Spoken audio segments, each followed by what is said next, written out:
like a furry torpedo to the jugular. This is Honey Badger Radio, radio with bite.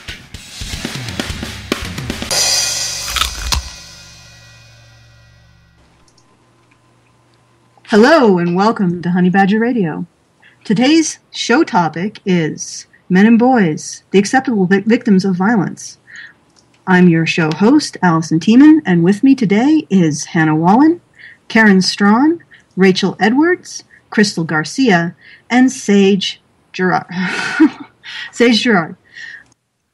Did I get it? Okay, Sage, just go in and tell me that I got your name right, because I'm totally buzzing.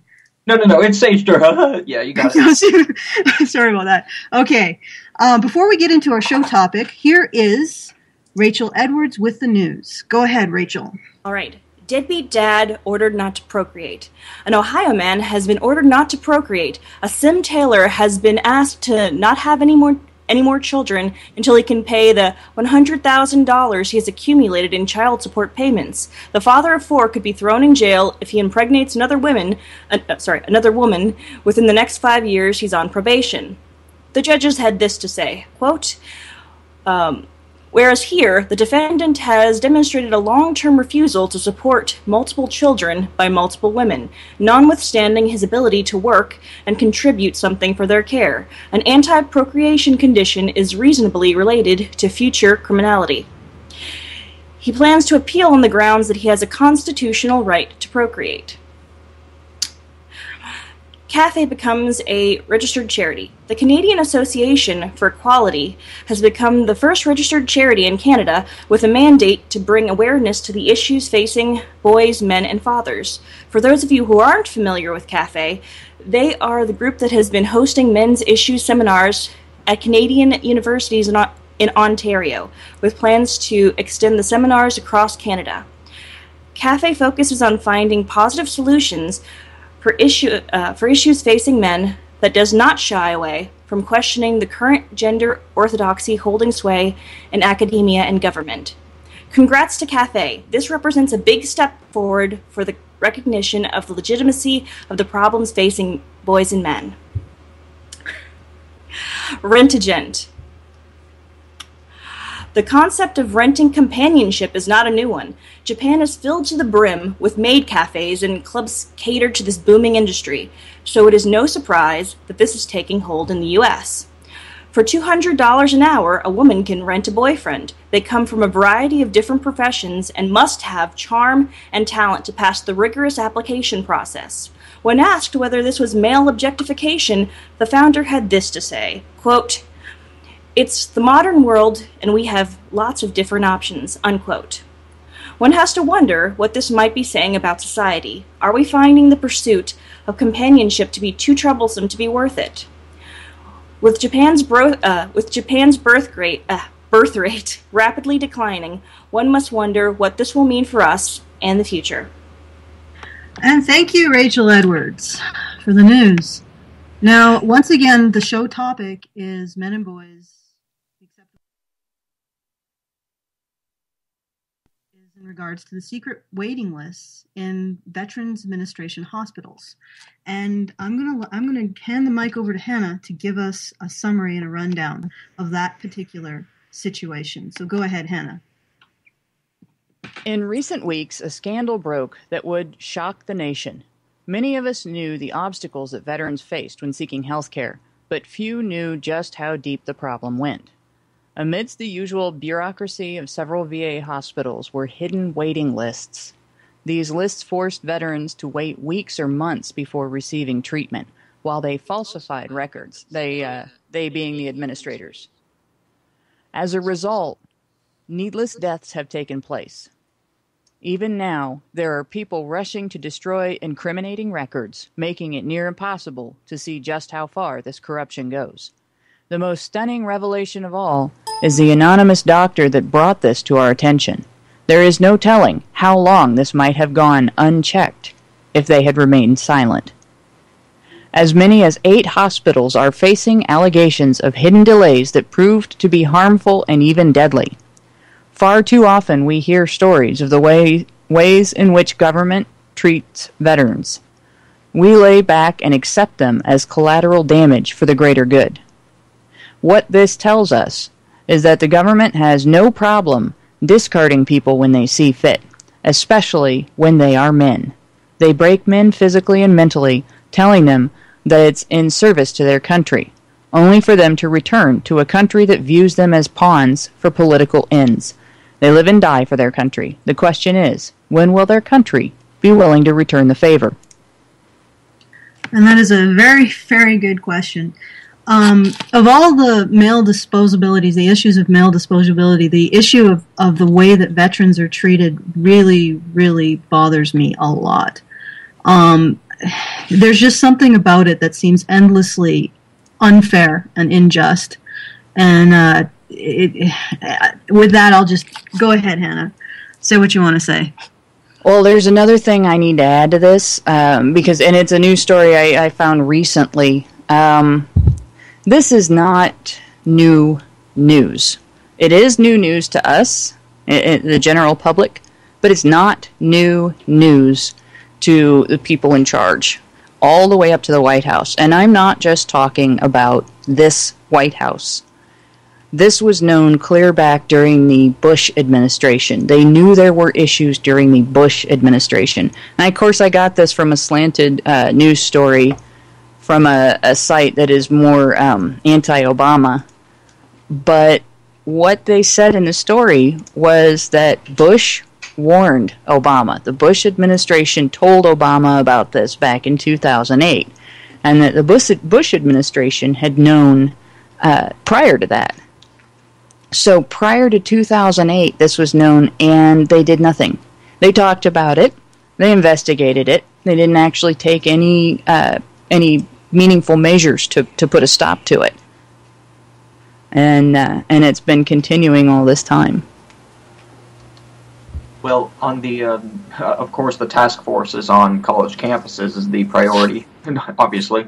But I want to also add on that in terms of the anonymous tip that made the controversy public, it's really amazing to me, whether it be, like, it kind of reminds me of the Edward Snowden fiasco as well. It's just amazing to me that in these government agencies, there's always just one government worker or somebody on the inside that just ends up thinking, wow, this is really fucked up, and I'm the only one that seems to be willing to even talk about it. And the fact that he was wanting to stay anonymous, it just makes me wonder what would have happened to this guy. Like, what would have happened to this guy legally, physically, or what have you, in the event that his identity was known? Should he share this important information? Well, we look at what happened to Snowden. You know, it's a situation where you could end up just committing suicide under suspicious circumstances.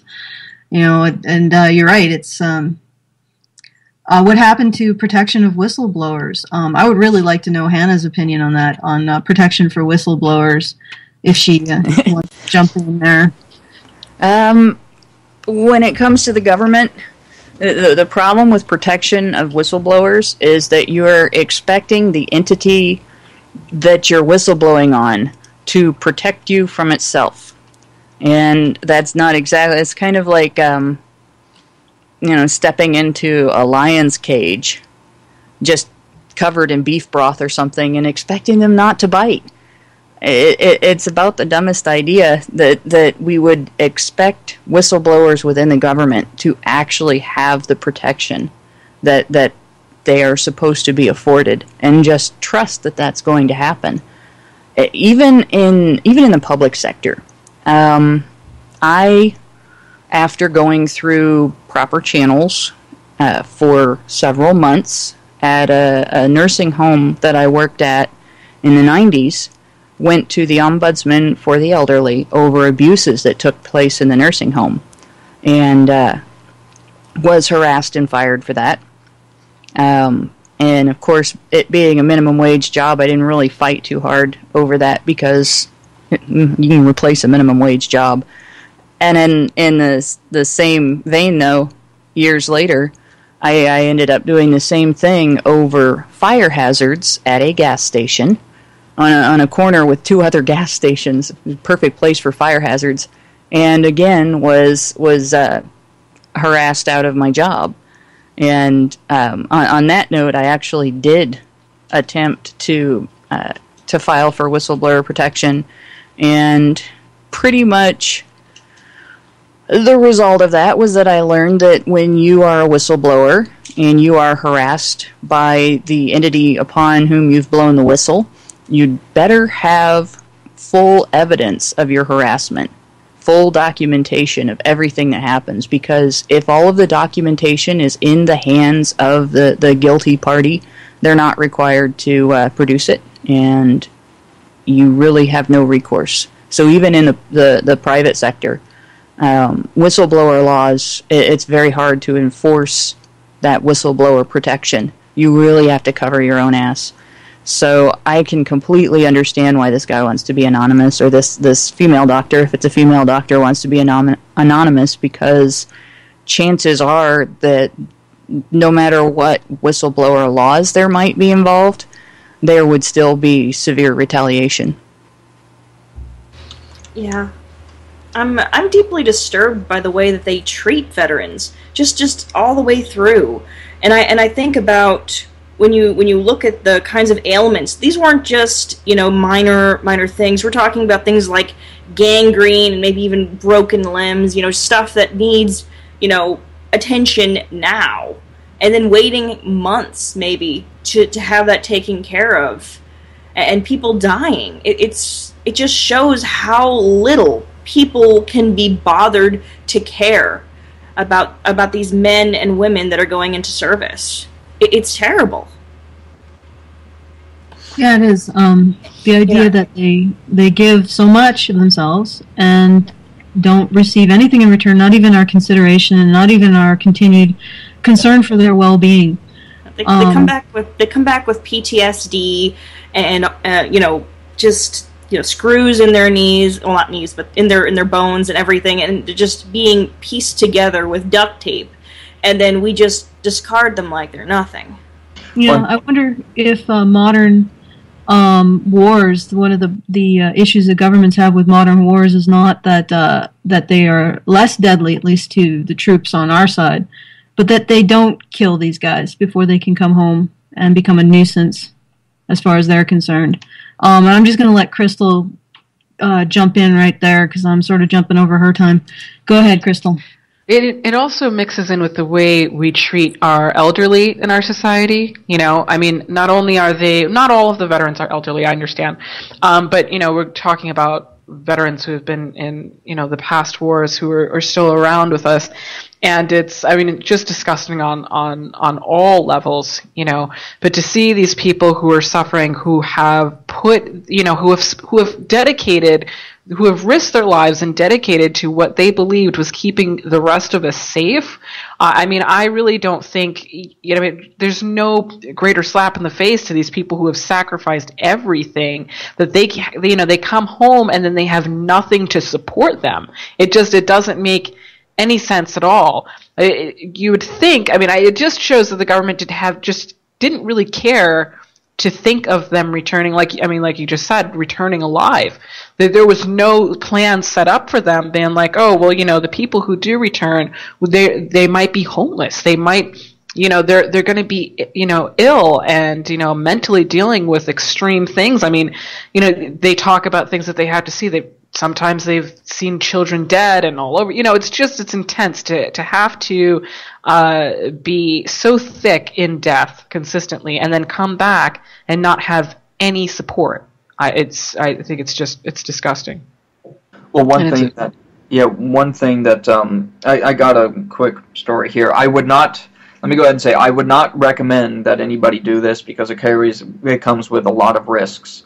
But there's a area down here around where I live called Little 5 Points. It's a place where the alternative culture of Atlanta gets together, and there's a lot of places, a lot of venues for neat restaurants and theater and all that. But it also has a large collection of homeless people that wander the streets, and a lot of them are veterans. And there's one public area in a kind of a square where a lot of pedestrians walk by, and there's a lot of homeless people just sitting on the benches. A lot of veterans sitting on the benches, just gathering up whatever clothes they can find, and they paddle. They have to walk around asking for money.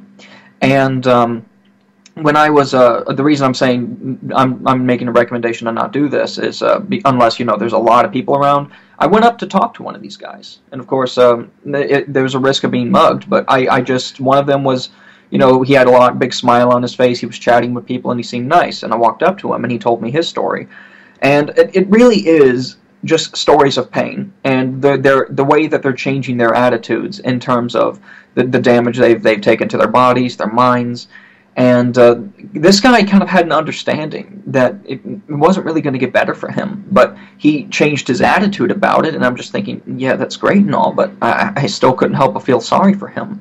And even when I was in junior college, I met a guy who was barely staying enrolled because the VA benefits that were offered through the school were not coming through for him, and he couldn't keep up tuition payments. It's just a bunch of I really don't know what else to say, just that they're there, they exist, and it's amazing that very few people seem to notice.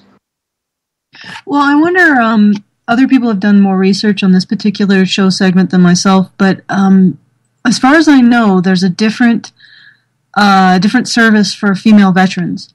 So this may have only targeted male veterans for this kind of disposability.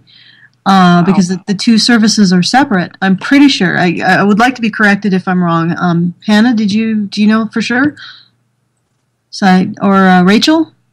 There's no mention of women in any of the stories. There's no real mention specifically that I know of men or women.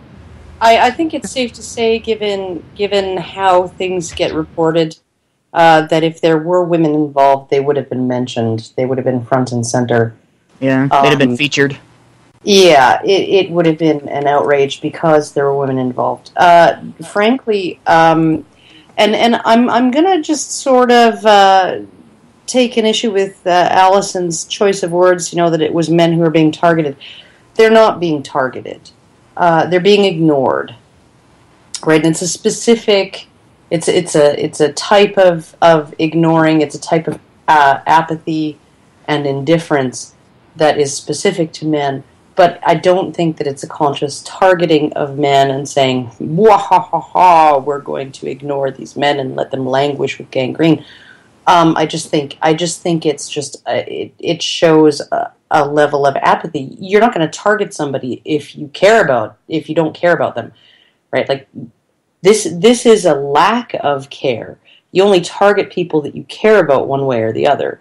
This is a lack of compassion. It's a lack of care. It's a lack of concern, and the covering it up is just it's to avoid embarrassment. I don't think it's because they feel particularly guilty or bad about it. So, yeah. Well, what does that say? It's not even a conscious decision. This is just an unconscious. Oh yeah, that's just the way it goes. Yeah. I mean, how much more systematic could he get? That this is exactly. This is just reflex. Hit somebody's knee with a mallet or hammer and they kick. When you don't have to care about men, you just don't, and it's doesn't even come to the level of being a moral decision that would require targeting. You're not even aware of it. It just is. So. Yeah. There's also the history in the U.S. and pretty much with military and war in general that these guys are disposable, and they're more disposable even than other men to the powers that be, the leadership. And even though we've made improvements in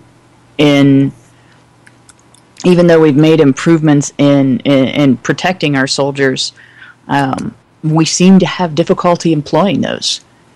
And right down to the point of Congress not wanting to provide sufficient funding to purchase the supplies they need.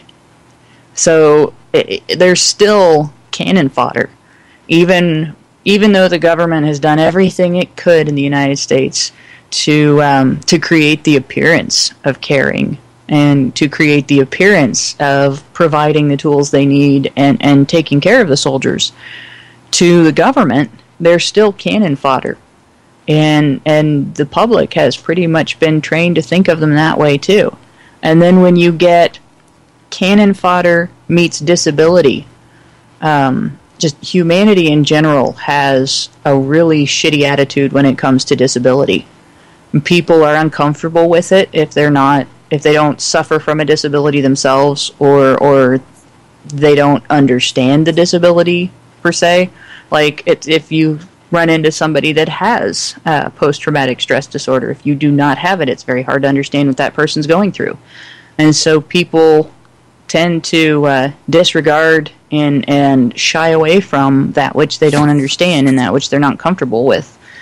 And so you end up with this juxtaposition of these guys are cannon fodder anyway, and many of them are disabled and many of them are suffering in ways that we can't comprehend or can't get comfortable being close to, because among other things you feel guilty about not being overtly sorry for them all the time, which many of them would be upset if you did. So I mean, there's a lot of factors that go into this, and there's a lot of attitudes that really need to be overcome, and it's going to be a long, hard road getting the public behind the soldiers on this as much as they need to be, and actually forcing the government to do what the government should do. Well, with actual soldiers on on active duty when they're deployed, I think the government is well aware that each individual soldier represents a significant capital investment, right? So as long as and if they can't provide soldiers who are on active duty with everything that they need, then that's already bad enough, right? But as long as that soldier is actually serving a purpose, then then people can care about you, right? People can care about that soldier, care about whether they're equipped, whether they have what they need, right? But once they are incapable of performing that duty, once they are incapable of providing a return on the investment that the government has put in them, and frankly, if a soldier can be arrested and charged with a crime for getting a sunburn or breaking his finger the moment he hears he's deployed, this means that these soldiers are worth something in dollars and cents to the government, and their ability to function is worth dollars and cents to the government, right? But once they get home, all they are is a net liability, especially if they're disabled, right? And that, I think, is really what it boils down to. I don't even think that it's necessarily a general discomfort with disability. I think that most people are reasonably okay with accommodating disabilities just in the general public, but then you juxtapose the disability with the previous role of being super capable. So you have someone who is super physically capable, and then they are laid low in such a way that they can no longer take care of themselves. That's what really makes things uncomfortable. And the fact that these guys cannot provide any kind of dollars and cents to the government anymore means the government is just willing to just toss them aside. Well, yeah. The thing that kind of bothers me is I'm thinking about these men who work regular jobs, and if they've been hurt really, really bad, or they're very, very sick, and they're having to wait for months and months, what might that be doing to them and their families financially? I mean, you might have placed somebody in financial ruin for months and months. I mean, that's it only takes maybe like 6 months to put, or even less than that, to put somebody into such financial ruin that they end up on the streets, or they can't work or anything. It can be even less than that, depending on how tight your margins are. Yeah. Yeah. It can be one paycheck. Yeah. Yeah. I've been in a position where one paycheck would have done it. I'm there now, so there you go. If you're going paycheck to paycheck, and this happens, and suddenly you can't work, and your wife's job doesn't pay enough money, and you still have kids that need to be fed and clothed, and you're, at the poverty line, what are you going to do? Yeah. Actually, I hadn't thought about it, but I'm there now, too. Temporarily. Yeah, it's Hopefully. Yeah, we're living paycheck to paycheck here. it's definitely a horrible situation, and something sort of related but not entirely is a while ago I was following a blog by a soldier or a veteran, and he was describing some of the language that soldiers use, or he was just describing them interacting with each other. And then this blue-nosed woman sweeps in and talks about how rude and uncouth these soldiers are, and how they shouldn't be able to talk to each other like this. I'm listening to this and thinking, what right do you have to moderate their language? These men are being treated as an expendable, and then you come in and put yet another layer of expectation and judgment on them. And yeah, go ahead, Karen. There's a beautiful poem, I think, that really speaks to that. I think it's the term in Britain was Tommy Atkins, and the poem was by Rudyard Kipling, and it beautifully explained the worship of soldiers during times of war, and then when they were no longer needed, they were no longer even welcome in the local pub, right? Because they were just trouble, and they were uncouth, and they were crass, and they were brutal and violent. But the moment that somebody needed to step up and serve, all of a sudden everybody's nice to Tommy Atkins again. It was just a gorgeous, gorgeous poem. Anybody who wants to just have a poetic explication of what soldiers often have to deal with should just go read that. I believe it was Rudyard Kipling. Do you remember the name at all? I think it was probably Tommy Atkins. Okay. Well, with the recommendation for some good reading, let's move on to our next topic. All of these show segments have the same general topic of male expendability and the idea that men and boys are the acceptable victims of violence, and we reserve our compassion and our protection for women and girls. So with that note, let's do a recap, because last week we talked about Boko Haram. Let's do a recap on them for this week. So take it away, Sage. Looking at the current coverage of the Boko Haram crisis, you'd never know that male students had been mercilessly slaughtered. In fact, if you were to ask the average American what they knew, they'd mention the part about the girls being kidnapped. In a recent article from the New York Times, they discuss how the kidnapping of the 250 girls is merely a fear of female power. They fail to point out that they killed the boys in those same schools. In reality, this is about gaining attention. Killing men and boys is a mere blip on the radar. A mass kidnapping of girls gets worldwide coverage. Their goal is not to eradicate female power, it's to put a stopper in Western ideals and education. But looking at media coverage, and you'd think that this was merely an exercise in abusing and subjugating women. While it is important for girls to receive an education, this is pandering of the worst kind. This story is meant to target social justice warriors who desperately need to hear that women are the biggest victims worldwide. Yet, it is important for girls to receive an education. This is pandering of the worst kind. This story is meant to target social justice warriors who need to hear that women are the biggest victims worldwide. Yet those same people can't be bothered to know about the male students who were murdered in these conflicts. It seems that female favoritism truly knows no bounds. Yeah, thank you for that, Sage. I think you repeated the second paragraph twice, but that's okay. I know how. You know what's weird about that is sometimes I do move my eye to the back and I don't even register that I'm reading until I'm in the middle. I'm like, oh god, I'm a freaking idiot. It's okay. We all do that. We all have the oh my fucking god, I can't believe I just did that moment. But actually, in the back room while you were reading the show segment, Karen actually pointed out to me that acceptable victims is a misnomer, and that acceptable receptacles is probably more appropriate, since we don't give men the dignity of even registering that they are victims.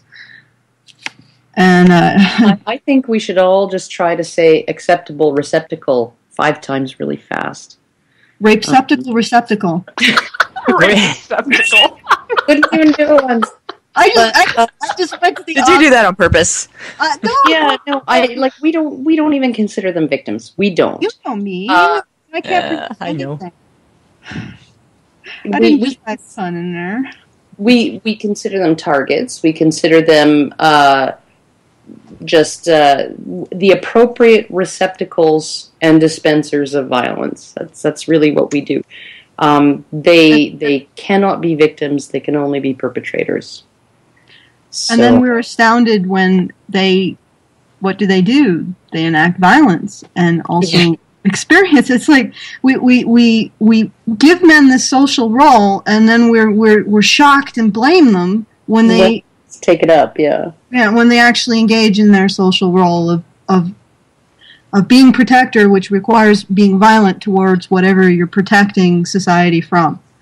Yeah, and then we also blame them when all of the stuff that we do to them to turn them into protectors also, backfires on us. Well, it backfires on them. When it destroys them and leaves them drug addicted, or leaves them alcoholic, or leaves them homeless because they cannot live up to society's expectations of them, then we blame them as well, right? You just couldn't man up. You couldn't suck it up. You couldn't measure up. You couldn't a lot of up. It really is. It's just, people will live up or down to your expectations of them, and a lot of men try to live up to the bright expectations of society, that they should be protectors, and end up living down to the worst, the darkest expectations of society, and end up being homeless or drug addicted or alcoholic or otherwise dysfunctional, just because it's too difficult. It's too horrible a role for every man out there to be able to manage to live up to. So. Yeah.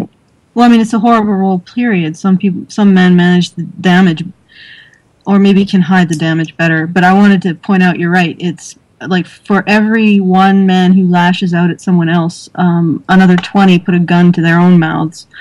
And go ahead, Sage. We were waiting patiently through that. Well, I wanted to. This is actually kind of tangential and has a very wide-reaching implications in terms of discussion. But I figured this is a good time as any to introduce it. I recently finished a book called Habit: The 95% of Behavior That Marketers Ignore by Neil Martin. And the book, it's meant to be a business book, but what's interesting about it was that it talks about the separation between the executive and the habitual mind, such that the logical evaluation and the conscious self are often delegated to the frontal lobes and all that. But basically, after enough repetition, the executive mind delegates the thought directly to the habitual mind. So, and this can apply to ideas as well, where after enough repetition of a simple idea, the responses to it that are deemed acceptable become habitual. Yeah, so, and Karen just put in the chat, lie enough times, yes, and that's exactly right. And eventually as to bring back what Karen was talking about in terms of ignoring somebody as opposed to not deliberately targeting them, it is a force of habit, and breaking that habit, including in media propaganda for Boko Haram, it's all just incredible about the habit. And the reason I'm bringing up this book in particular was because later in the book, this is a book on business, mind you, and later on, he actually dedicates a chapter to getting more women in business. It's completely unrelated to the rest of the thesis of the book. Completely unrelated. He's proving his own point, and he doesn't realize it. It's absolutely incredible to me, because it gives a great insight into the development of dogma, and yet he's demonstrating the dogma. He's demonstrating the ideological habit in and of itself. So I wanted to know, in terms of this coverage, how much of this, what's the percentage, I would ask, between the amount of this coverage that's dedicated toward just the habitual mind, and the amount of this that is just simply toward, getting ad revenue dollars and just using the sensationalism that we know the media for? I think it's all habitual. Well, I think it's all habitual because the media knows habitually, on a habitual level, on a now ingrained. There is a circuit that's been wired specifically for this over the course of repetition and experience. They know what's going to sell, right? And they know it, and it's not what has been the motto of media for ages, which is if it bleeds, it leads. Unless you're talking about menstruation and bad things that happen to those who menstruate. Like if it harms women, it leads, and it's not even. I don't even think it's conscious now. I think that yes, they know that it's going to get clickbait, but I don't like it's going to get views, it's going to get readership, it's going to get people interested when they focus specifically on harms to women. But I don't think that it's like a conscious decision at all. Like they know what's going to make them money, right? But it's not like they consciously decide we're going to go with this because it's going to make us money. It's just like it's. I think it's more of an instinctive, reflexive thing, and you can see it with the defenses that lots of people come up with as to why the media and Western governments almost completely ignored. I mean, you had some Associated Press pieces and Reuters pieces that were 3 paragraphs long that were tucked into page 47 of the newspaper, just press releases, right? Just news pieces, not opinion, not anything, extravagant, just telling you what had happened about those boys in Nigeria, right? Like, but you have this. It's ingrained. It's an ingrained apathy. Nobody and the people who have actually pointed out where were we when it was boys being burned alive. The excuses that people come up with are just bizarre. They don't make any sense. They're completely rationalization. They're completely illogical. I wouldn't even call them rationalization because they don't make enough sense to be rationalization. Right? Okay, well, they're completely out of the blue. They're completely and this speaks to something that is a deeply emotional way of thinking, a deeply emotional way of processing this whole issue, right? Is that somebody says something logical and you spout off like because Jupiter is in alignment with Saturn, like like why weren't we caring about the boys? Oh, because the sky is green. Because you're a misogynist for pointing that out. You're a misogynist. Yeah. We didn't care about the boys because you are a misogynist for pointing that out. Yeah. And so, I mean, like, it doesn't even count as rationalization. So they are really defending some deeply embedded, deeply emotional paradigm, the schema that they're viewing the world from. So I don't think that the decision on the part of the media or even the president and the first lady, anybody regarding this is a conscious thing. I think it's 100% emotion. And because it speaks to the editor of the newspaper on a deep emotional level, he knows it's going to speak to the readers, and so he leads with it, right? This is just what I think. I don't think that it's a conscious decision that, oh, wow, we ignored the boys because they wouldn't make us money, but hey, these girls will sell us lots of papers. No, I don't think that that's what it is. I think it's just an emotional thing, and I think that the reaction of people when you point it out, being so completely bug-fuck retarded, speaks... Bug-fuck retarded? That was awesome. What was that? So, I would go so far as to say that this whole thing about saying that they're trying to, take down female power is a cop-out because it protects them from ever having to directly criticize Islam and their practices, and basically them trying to escape Western society. They're trying to escape our ideals. They're trying to escape the education, the science seeping in. Only what is beneficial, only what they feel is directly beneficial and doesn't conflict with their religion and their government attached to that religion. That's what this is really about, and they won't even touch it. In fact, if they can avoid ever having to criticize Islam, they will just run away from it as fast as they can because they're scared. Well, but the best way to criticize Islam is to criticize its treatment of women. We've seen That's the only way you can do it. a million times before that the way to target any religion, whether it's Islam, whether it's Christianity, whether it's, Hinduism, anything, right, would be to criticize how it treats its women. So I don't necessarily think that because there is this huge protectionism going on regarding Islam, at least among the left and progressives, that I don't think that is really I think that the female thing trumps the Islamic thing. Exactly. An emotional level, it just does.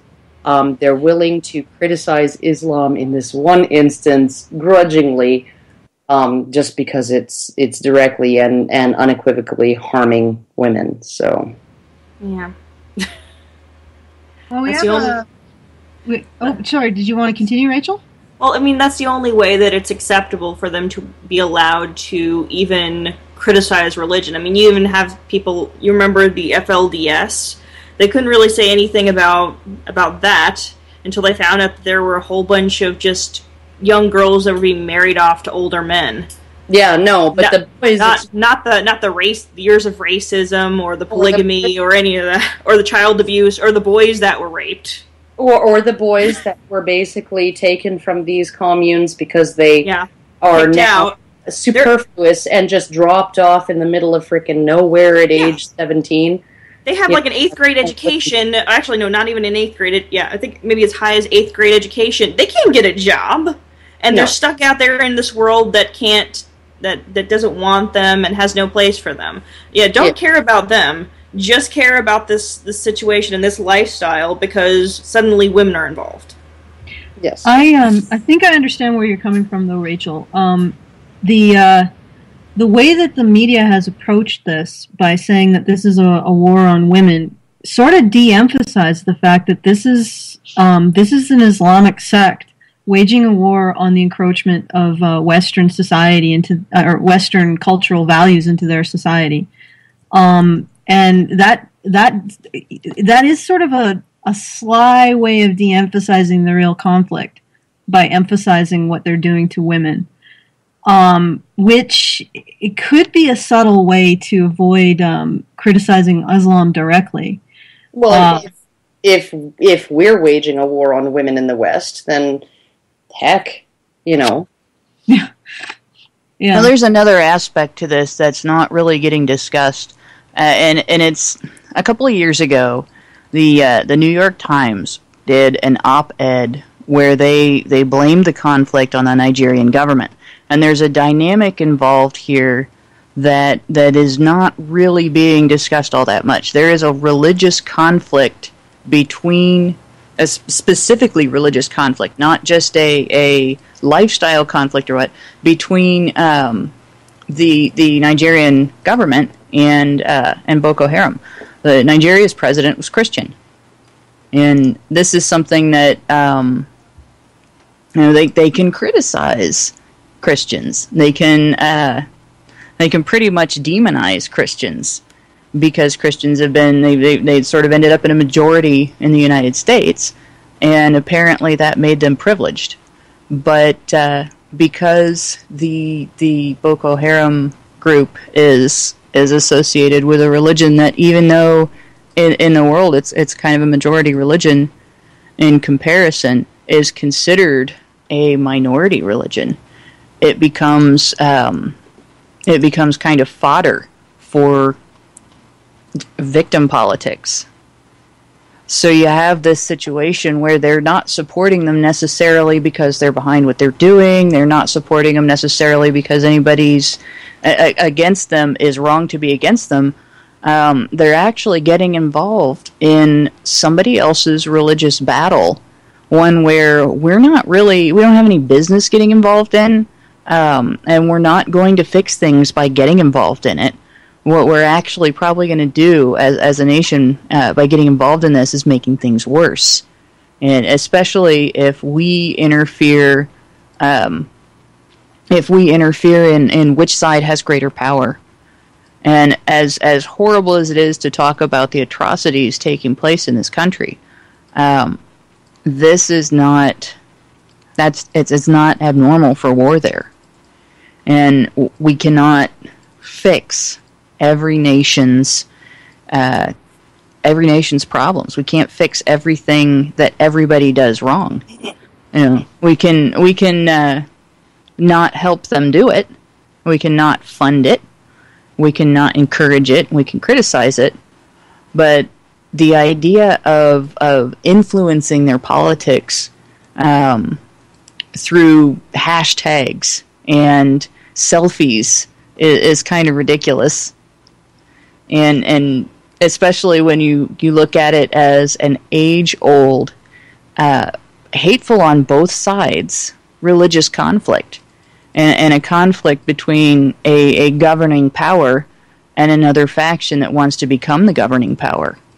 So the idea that this is strictly a matter of gender, our involvement, the involvement that the United States has so far, which is really not that impressive.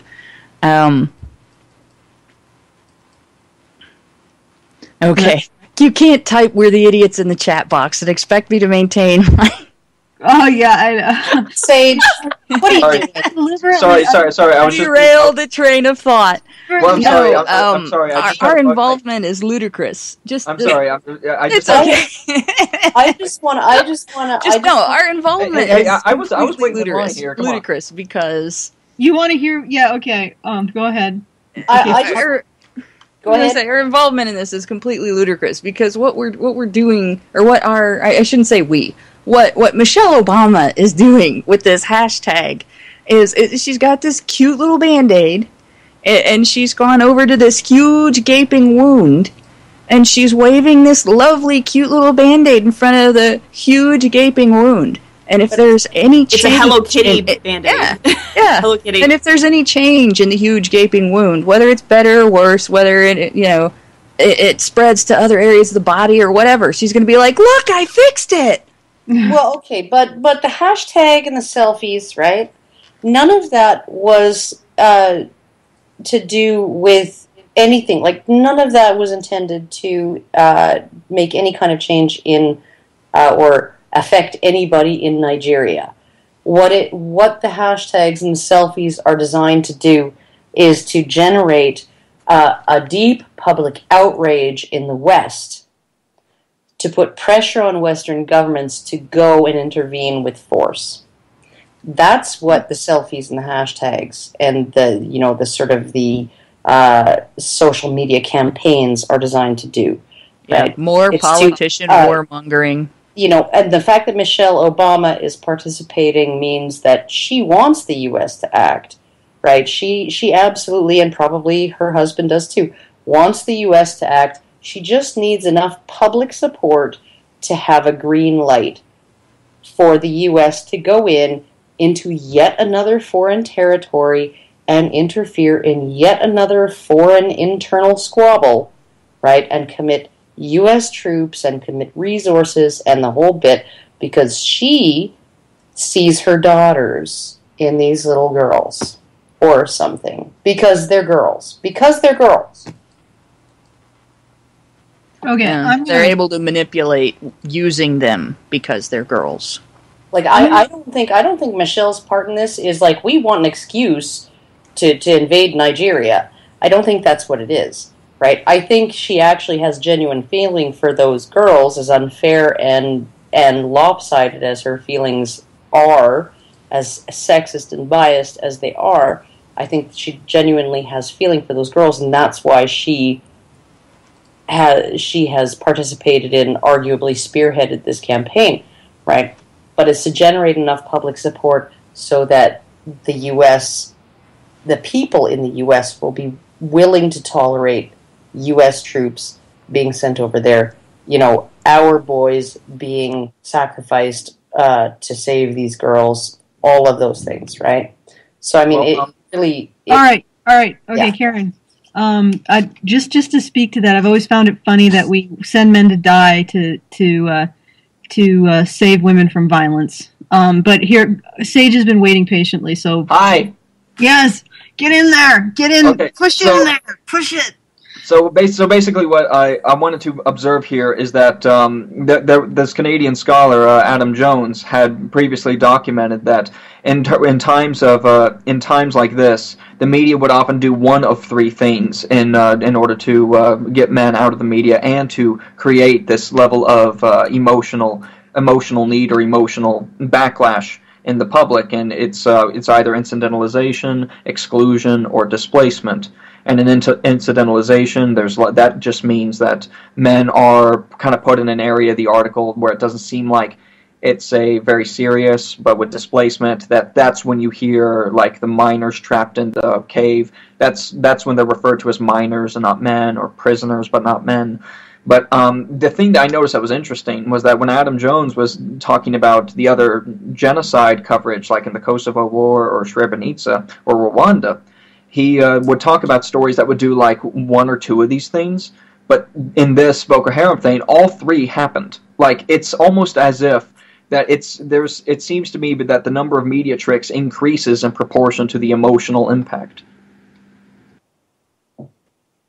Yep. Well, I think that's absolutely right. I think that the stronger people feel emotionally, the more they're going to be utilizing those things to just wipe away anything extraneous. I think that that the news media considers male casualties to be extraneous. They're not really part of the story. They just muddy the waters.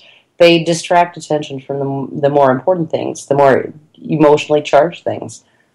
You're not gonna spend 3 paragraphs describing what happens to men and boys in a given situation, a given conflict, because 3/4 of the shit is happening to men and boys, because it's not going to generate the emotional response that concentrating almost solely on women and girls will. So, and with that, sadly, we have to move on to the next topic, or we're not going to have enough time to talk about all of them. The Adam Jones that Sage referenced during this segment is the author of Effacing the Male, who we will be talking about. In fact, why don't we talk about him now? Since I'm the one who's going to be reading out this particular show segment. This is Effacing the Male. There are consistently male victims of war. They are the hidden victims in nearly every massive conflict. Dr. Adam Jones cast light on this in his research paper on the war in Kosovo. What he found was that the media focuses on women and children, even when the victims are predominantly male. Reading the coverage, you would never know that the violence amounted to the willful killing of every male above the age of 15. The media's focus on women and children effectively erases male victims, but it does one important thing. It draws attention, which goes to show that there could be literal heaps of dead men in the streets and would not garner the same attention as a mass raping of women. Dead men is business as usual. Dead men don't sell newspapers like dead women or increase ratings. We value the lives of men so little that the focus needs to be diverted to the more worthy victims. When it comes to media's portrayal of victims, men have to prove themselves. Women and children just have to be there. And I think that was written by Rachel. I think that last line was very insightful. In order to be considered a victim, a man does have to prove himself, because he has to go from being a receptacle of violence, as Karen eloquently put it, to actually being a person before we recognize that he's a victim of violence. And this particular article is an extremely important one to read. It's called Effacing the Male, and it's by Adam Jones. And you can find it by just doing a Google search on Adam Jones and Effacing the Male. And it describes all of the ways our news media perpetuates ignoring male victims of genocides. Adam Jones also has a website called Oh God, you are a bunch of trolls in the chat. Oh my, be quiet, you. He also has a website. This is serious business. Stop. You guys are making it so difficult. If for anybody who's tuning in and has no idea what I'm referring to, we at Honey Badger Radio have an ongoing Skype chat in which we send messages back and forth. And currently, the people sending messages in the Skype chat are trying desperately to trip me up. Sage, stop it. What? So, Facing the Male by Adam Jones. And Adam Jones has a very, very, very interesting website called gendercide.org.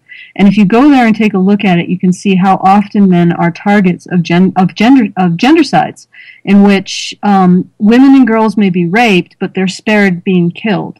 And when I say that they're spared being killed, it's likely that the men are also raped before they are killed. So it's a situation where, they're raped and then they have their throat slit or a bullet put through their brain.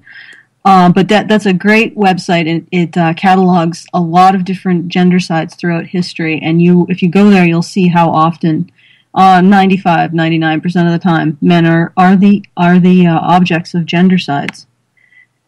And okay, somebody come in here and say something. Karen. Sage seems very talkative, so I think Sage should go first. Yeah, maybe our Ginger should go. He has plenty to say. Yeah. Well, now that you put me on the spot, I'm feeling bug fuck retarded. I'm sorry. But maybe I should just blow bubbles in my water. You read this book, Gender Inclusive. How is it possible that we could go from such a serious topic? One freaking sentence. We go from a serious topic to utter and complete chaotic silliness. See. I'm gonna go the route of the media and just blame the men in here.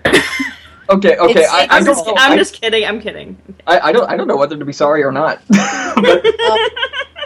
But no, Sage has read and reviewed Gender Inclusive, a book by Adam Jones, and I have not managed to get the time to read that. My daughter has, and she really enjoyed it. She's one of those kids that when she's looking for something to read in between classes, she doesn't go for the shelves upon shelves of fiction we have. She picks Until Proven Innocent, the Duke Lacrosse story, things like that. And so, yeah, she read that. She said it was an extremely good book. I know that you've read it, Sage, and you've reviewed it on your YouTube channel. Yeah, so I think you're probably the authority on Adam Jones at this point. So, what makes the book excellent is the fact that it's not really. I mean, it's a collaboration of his essays, all on gender-based genocide violence. And what's really interesting about it is in it he talks a little bit about how his research has been blockaded by the peer review process, particularly because there was a feminist consensus in the peer review process, where his work on the male victims of genocide had been neglected, or not exactly neglected, but rejected by the peer review process because he was critical of feminism, and that's all. Like he wasn't even going hard at feminists. He was just saying there has been a feminist way of looking at things where men have often been excluded, displaced, or incidentalized, and that was enough for him to essentially be blockaded in Canadian scholarship. So that's really telling, and of course. And what I'm really looking forward to. I contacted him not too long ago, and I'm hoping he'll be interviewing. I'll have an interview with him in a few days. That's just a preliminary announcement, but we're still working out those details. And in the event that I get him, I'm going to get as much of his opinion on the Boko Haram coverage, and see how many of the same patterns that he's been witnessing over the years, how many of it is here now, if it's getting worse, or so on and so forth. Just before we go on, why don't you give people your show address, or the address to your channel, so they know where to go when you have the Adam Jones interview up? Oh, sure. YouTube.com/channel/UA. Whatever that fucking code is. I don't. Just do a Google on YouTube for just Google Victor Zen, and I should show up, or search for Victor Zen on YouTube. And I'm the symbol with the red. I'm the red symbol. That's the combination of Mars, Venus, and Earth. Yeah. Google evil ginger, and that should come up. Soulless. Yes, evil soulless ginger. Soulless hell beast in human form. You can also. I think you can also find one indirectly through an article that Sale Polani did on me, where she photoshopped my head on a Ronald McDonald's body. Oh my god. Oh, well, she's been kinder to you than she has to me, then. Yeah, right. Do you still have the bozo nose? I wonder. The what? The bozo nose. The Ronald McDonald nose. No, the clown nose that you had in the video. Yeah. Oh no, I photoshopped that on my face. Oh, okay. Sorry. So he's not an authentic clown, huh? Or whatever it's worth. Okay, Hannah, ask your question. Yeah, we keep getting back to clowning in here. You said that his Dr. Adam Jones's research was blocked, not because because they disagreed with his facts, not because they had something that they said this is incorrect and we can demonstrate it, but simply because he had some criticisms of feminism's role in some of the things that he was talking about. Yeah, if you pick up Gender Inclusive yourself, he talks a little bit about that in the kind of in the introductory pages. I can't remember if it was in the introduction or the first essay. But yeah, he talked about it was a challenge for him. I mean, he ended up getting his work published and he got awards for it, right? But it was really amazing work. But it's just amazing because he ended up like I think this is telling simply because when people were to talk about men not having issues, like misandry not existing or whatever, it's one of those things where people take an absence of evidence as evidence of absence. But there is evidence, it's just not being allowed to be published or circulated at all. It's flat out horizontally integrated ideology. And a lot of it sounded like feminist standpoint theory from the way he was articulating it, like the Marxist standpoint theory derivative where the proletariat is swapped out for women and, bourgeoisie for men. Very much that attitude, where you're not a big enough victim, therefore you don't have credibility. Like you cannot be content and credible at the same time. Oh, what they're basically saying there, though, is it doesn't matter whether something's true or not. If it offends us, you can't say it, or if it contradicts us, you can't say it. Or if you're the wrong person, you can't say it. It just seems like it's completely about whether or not they like it, not just even whether or not they agree that it's true, but whether or not they like it. I mean, it's flat out the mainstream media, the people that the society trusts academics, right? Like they want to feel like they're getting their information from a credible source. But I mean, I even was talking to a chemist over at Kennesaw State University, and this is on a different note, and we were having discussions about the peer review process and the sciences, and he was talking about an argument he was getting into some dude about enzymes, and he was putting forward a stupid argument, and he basically taught me that it doesn't matter what field you're in. You're going to still end up with fallible, sometimes stupid people that will cause you trouble in publishing your work. And that fallibility, remembering that that's there, is going to be pretty important here. Yeah, well, politics and personal opinion can affect just about any area of research, and I suppose that's kind of an indictment of the peer review system overall. It's going to be biased, and without having the ability to actually go through and read the work and look for the flaws in it oneself, you can never be sure that peer review necessarily means that a study is valid or invalid just because the peers involved have made a judgment one way or the other. What makes it sad as well is that when I was going through, I understand that we have to get to a new topic soon, so I'll be quick.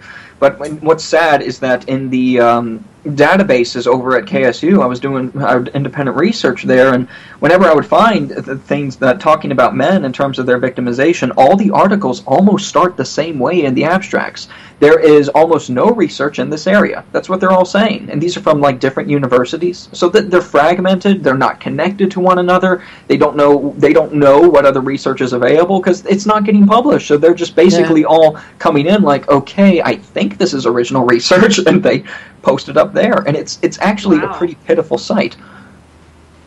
Well, I just wanted to add in a quick thing. Actually, I want to suggest a documentary to anybody who's looking into media bias. It is called The War You Don't See, and you can probably find a free copy up on Vimeo, or it's up for free. The guy who made the documentary has it up for free, so anybody can watch it. But it's very important because what it really talks about is how we view wars, the way that we view the conflict, the way that we view the victims, and who's getting, fucked in the ass, based upon what the media shows us and what they choose to just glaze over. It's very eye-opening, and it really tackles both stuff coming from the liberal side of things and things coming from the Republican side of things. So really, just check it out. And with that, let's move on to our next topic. Okay. Once again, each of the show segments falls under the general topic of male disposability and our lack of compassion for men, and the belief that men are the acceptable receptacles for violence. And this particular show segment is on Jay-Z and Solange Knowles. Did I say that right? Yeah, Solange Knowles. Solange Knowles. And I'll hand it over to Rachel to read out the summary. And take it away, Rachel. All right. This past week, an elevator security video surfaced of Solange Knowles attacking her brother-in-law, Jay-Z. The young woman could be seen picking a fight and then lashing out at the rapper before being held back by a bodyguard. Jay-Z could be visibly seen carefully dodging her blows and kicks until the bodyguard could intervene. You'd think that people would use this to discuss female on male violence. Instead, they asked what Jay-Z had said to make Beyonce's sister so angry, which is rather typical for the media and the general populace. Because, of course, if a woman is angry or violent, it's somehow a man's fault. Almost no one attributes the actions of violent women to poor decisions, even when it's obvious. Even if Jay-Z had said something to make her mad, it's Solange's responsibility to handle the situation like an adult. Instead, this woman treated the situation like a schoolyard brawl and had to be pulled away, kicking and screaming. The family has since released a press statement on the incident. Quote, Jay and Solange each assume their responsibility for what has occurred. They both acknowledge their role in this private matter that has played out in public. They both have apologized to each other, and we have moved forward as a united family, unquote. Which is their way of dodging a bullet without saying much at all. It's nice to know that even when a woman is the aggressor, the media will still find some way to blame the nearest person with a penis. Yep. I guess the whole violent women must be. I think it's people find it funny because it so challenges our notion of a basic emotional map when it comes to gender roles. And people were making jokes about this. That's what's really messed up. They were saying, "Oh man, she might have just got herself a job as a UFC fighter with this." I'm like, what? Well, the one joke that circulates more than anywhere else is now he's got 100 problems and a bitch is one. Oh, yep, I saw that one. Yep. I didn't see that one, but I did see that. And it's really telling that she left with that Beyonce, his wife, left with her sister when it was over. Okay, I mean, I guess she must have tried to talk her down or something, but I think afterwards, she deleted all of the photos of her on I think it was Instagram or Facebook or something like that, all the ones of her sister Beyonce, and she was all raging and stuff. This woman has a child. She's an adult. She should be handling herself like an adult. It's ridiculous. Well, I mean, we can go on about how the humor in this, like seeing the humor in this, is problematic for male victims of violence, and it is. It's one of the ways we dismiss it. But on the other hand, having humor about horrible things is one of the ways we deal with them. And I'm going to set aside the misandry of the situation to just focus a bit on. And I know that this may be inappropriate, but I'll do it anyway because I like to bring things to an uncomfortable place. The misogyny inherent in treating women like you can't joke about female domestic violence, but that cuts off from women an avenue of actually dealing with it and moving past it and feeling like you have some control over the situation by laughing at it. And I think that's what's happening here. On one hand, you want to give survivors the ability to laugh at these horrible things that happen to all humans, right? None of us get out of this thing called life alive and unscathed. So humor is a coping mechanism. But on the other hand, and it comes down to where do we draw that line? What humor is acceptable? What humor is unacceptable? And how do we? Because I think we're also doing a disservice, like I said, we're also doing a disservice to women by making their pains these catastrophic things that they can never overcome, nobody can never make a joke about. And I think that also destroys women. It just not even talking about the frickin' what happens to men, and believe me, it's awful. But this whole dynamic keeps women in that place of victimhood, because laughter is often our first way of dealing with this kind of stuff. And again, how do we draw that line between respecting victims and allowing people to laugh at the horrible things that we all get into, and the horrible things we have to deal with in this particular three-dimensional sphere of life? And I'm going to cede the floor to Crystal now that I've churned the waters. Go ahead, Crystal. Right. Yeah, we definitely know we can't laugh at, anything that happens to women, but when it happens to men, then it's definitely an uproar. I did find it really, really, because I watched the video of this happen, and I did find it really odd that Beyonce did nothing. I mean, that's her husband, and you're just going to let someone just hit him? I mean, especially if it's your sister, that absolutely made no sense. And Beyonce was so, I don't know, just way too nonchalant about the whole thing. The way this woman acted, well, I don't know if isn't she a big feminist too? Isn't Beyonce like a huge? Yeah, I believe. Isn't she like a huge feminist? She was a part of the whole band Bossy thing, and she just stood there like a passive little wallflower. Right, exactly. I just thought that was completely outrageous. I could never fathom that. How could you watch the person you love be hit and not do anything about it? That's ridiculous. But I mean, the fact that this child in woman's clothing was throwing a fit at another person like this and at this man, she knew he's not going to hit her back. She knew he can't. He cannot. And I saw some of the comments praising him for not hitting her back, and that's so great of him.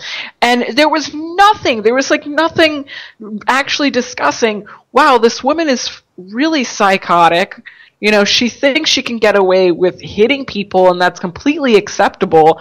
And nobody's having that discussion. It's absolutely nowhere. It's just, good for him for taking a hit. It's outrageous. Yeah. On the I think that when it came to the elevator fiasco and Beyonce's talk on this, the fact that she's so popular and that so many people respect her and are fans of her, I think this just adds removes even more authenticity from the claim, from the nay fault argument, and from the suggestion that that no feminist evil or no feminist neglect or apathy is representative of what feminism is. And it's just how many times does this stuff have to be caught on camera? How many times does there have to be just irrefutable evidence? Just show. I mean, it's one of those things where we're not just talking about ignorance of the facts. We're talking about willful ignorance of ignorance. It is the death of knowledge. It is anti-knowledge. Karen, are you there? Did we lose Karen? Karen, what's up? No, sorry. Hi, Karen, I'll rape you with tentacles. no, please don't. Squids freak me right the fuck out. Well, I had to make one because someone said that we were gonna break the record for tentacle rape jokes, so I just had to throw it in there. Well, the record for not having had a tentacle. Yeah, for not having had one, so I had to throw a monkey wrench in that. That's not even a joke, Rachel. I know, it's okay. It's a promise. Business. Tentacle rape. Serious business. So now you're raping the chat with a monkey wrench. I see how you are. One thing I have to say about Beyonce, and I really don't like her. I really lost I didn't really have a whole lot of respect for her to begin with. I was aware of her, but once the band Bossy thing came out, I was just like, oh my god, like facepalm. But I will say that she's in a tough situation dealing with something like this because Jay-Z has a reputation of being a hyper-masculine male. That's where he makes his money. That's where he gets his cred, right? And if she white knighted on his behalf, particularly with someone like her sister, right? Not just some strange psycho woman, right? But her sister, so obviously maybe there's some interpersonal quarrel going on, right? But if she actually stuck up for him and stood in front of him and acted as a human shield on his behalf, whether physically or figuratively, right?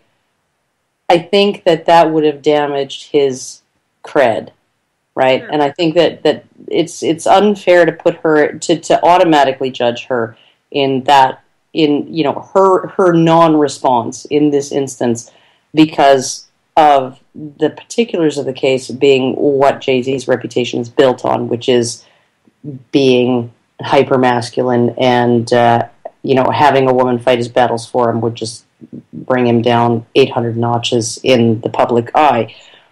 On top of that, I just wanted to take issue a little bit with something Crystal said as far as, like, this woman is obviously a psycho who thinks she can just hit anybody.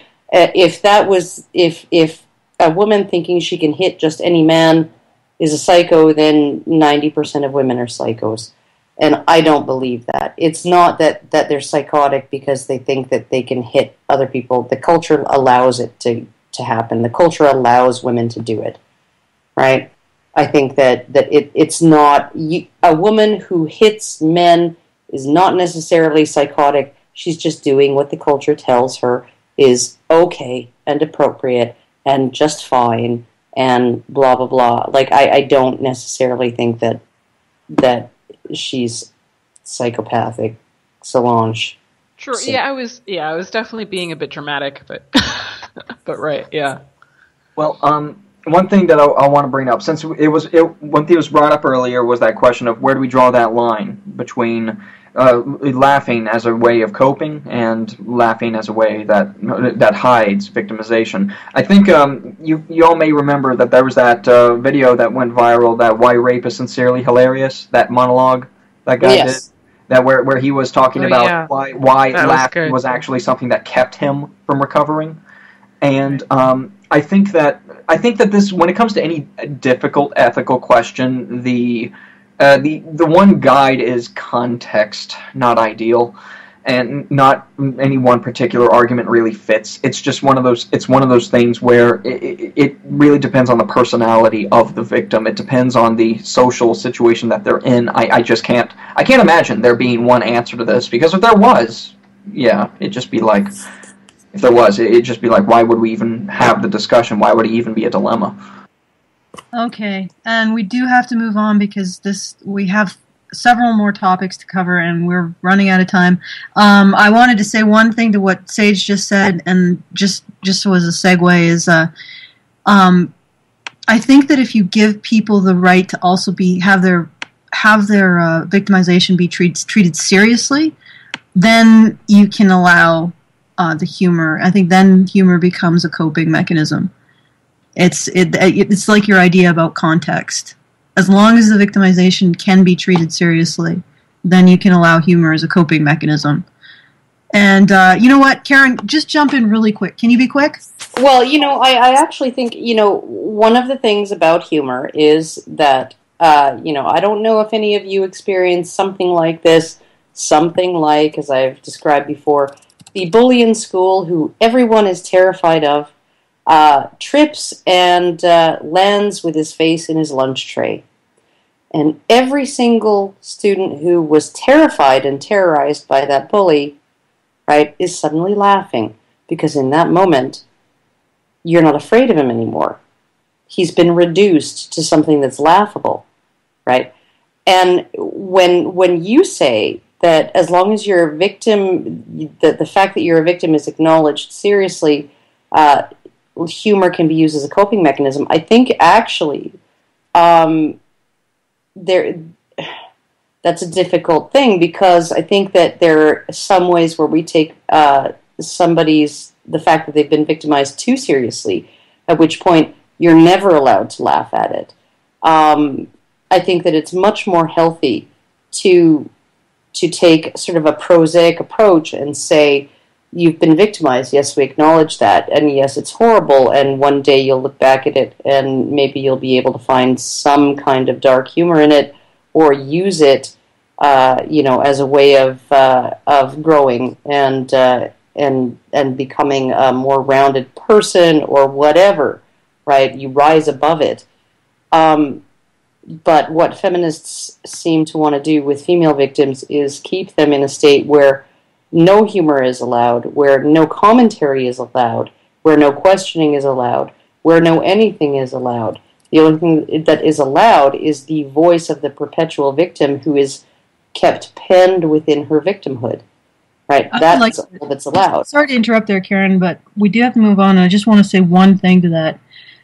Your example is perfect. The idea that bully has terrified all of these students, and then in that one moment, he's laid low by humor. Now, what does it say that feminists want to keep from women the one thing that lays low all of these specters and reduces them into a laughingstock? And with that, I'm going to move on to the next item. Statutory rape isn't the same when it's an adult woman.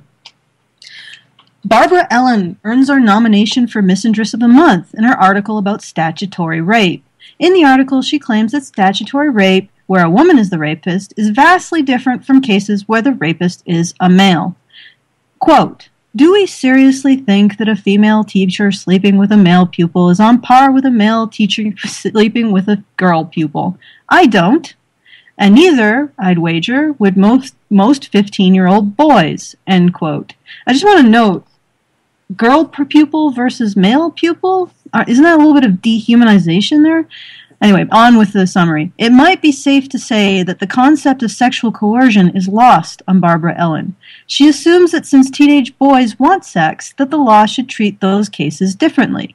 Quote, "While a large portion of teenage boys may not have the sense to make the best choices, they are up for it nonetheless," end quote. Even if that was the case, it is the job of an adult to decide those kinds of offers, or to decline those kinds of offers. What Barbara Ellen means to say is that this is somehow a lesser crime when a woman does it. Already these women are holding boys to be more sexually responsible than girls of the same age. Isn't it strange how the people who continue to complain about double standards are often the ones upholding them? This seems to be no limit to the mental gymnastics that people will go through to protect women from accountability.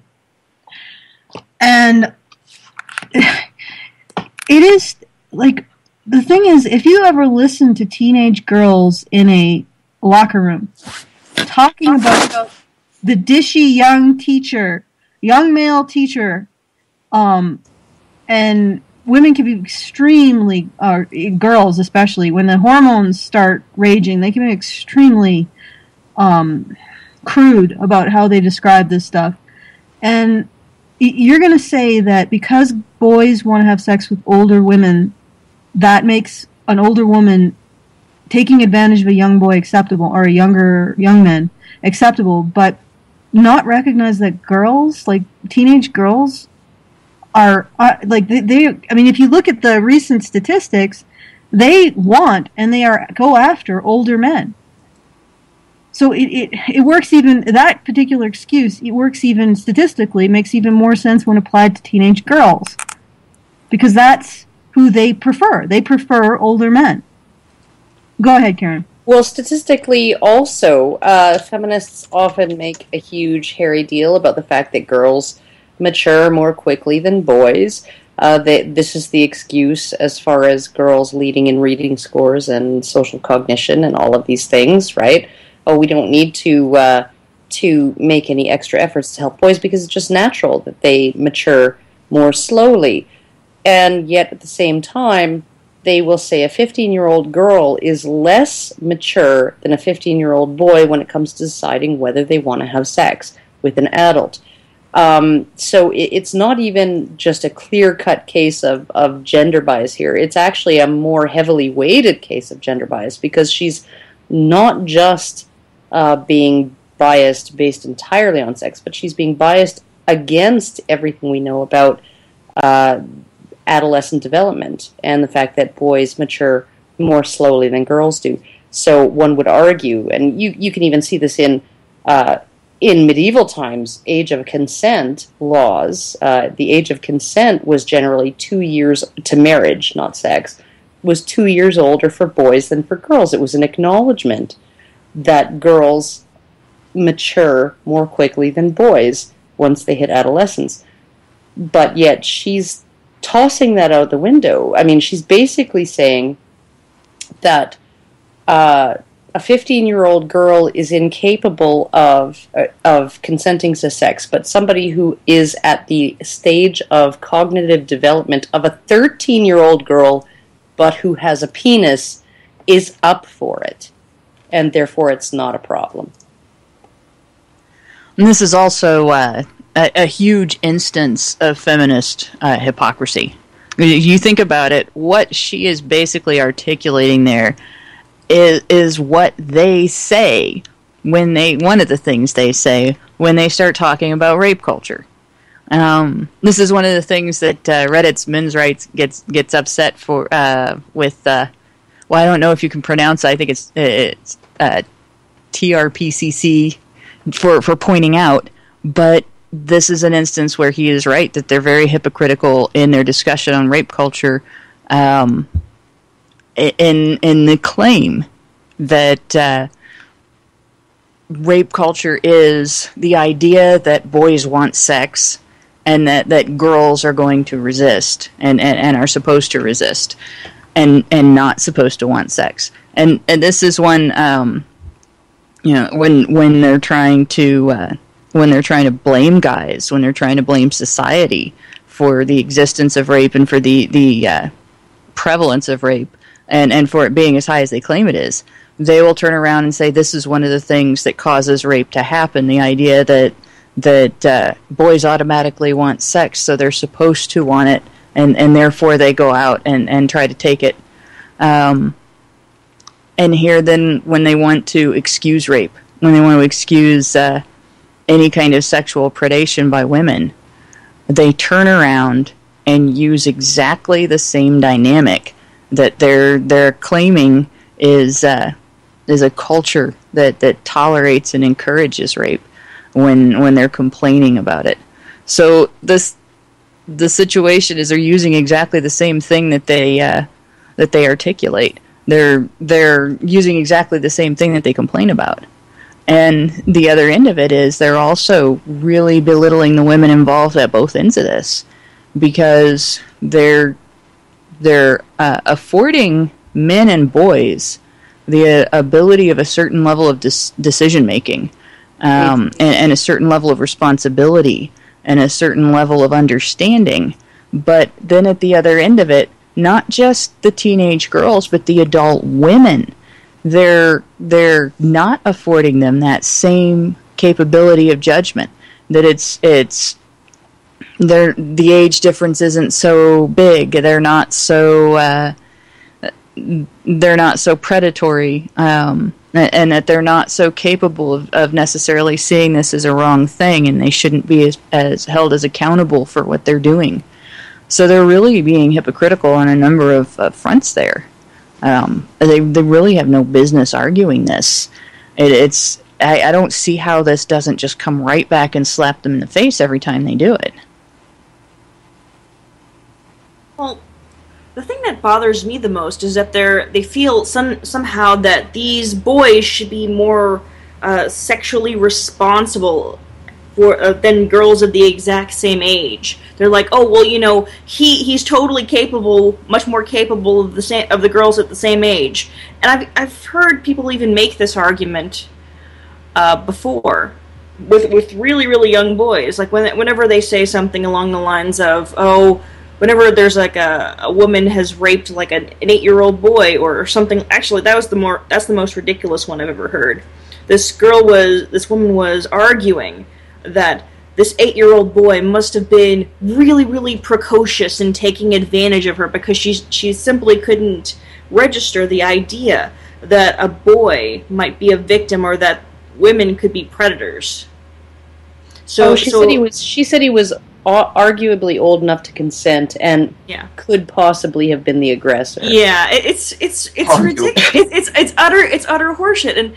And what it really comes down to is the belief that somehow a male teacher is a predator when he does it, but a woman of the exact same age predating on a boy is not. And watch if you see a woman, a female teacher predating on a younger female student, it's not going to get the same kind of outrage. I mean, it's not. I mean, they're going to sweep that under the rug. I mean, it's going to be okay. Actually, the feminist community, that's a good rape. Yeah, exactly. There's that's acceptable. A huge because there's no penis, and there's the idea. Dan Savage disappointed the fuck out of me because I generally really like him, but he so disappointed me in his defense of Caitlin Hunt, and it's not that he defended Caitlin Hunt, because I think she was 18 and the other girl was 14. Right, that's and personally, I would not have such a problem with that I would say somebody needs to go to jail, right? If I were involved in that situation, I don't think somebody needs to go to jail there. But the fact that he portrayed that, and the entire LGBT community was portraying that as homophobia.